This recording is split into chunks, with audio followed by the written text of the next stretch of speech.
Hello everyone, welcome back. In today's video, I'm going to show you exactly how to reset your Chamberlain garage door keypad without an enter button in 2026. So first of all, you need to look closely at the Chamberlain keypad.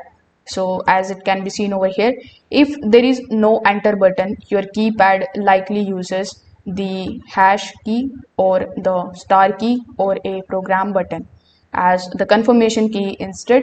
So older Chamberlain or the clicker keypads often work this way.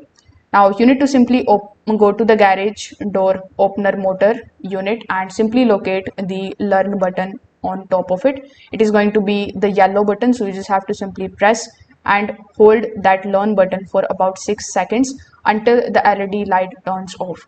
This is going to clear the old keypad and remote programming from the memory.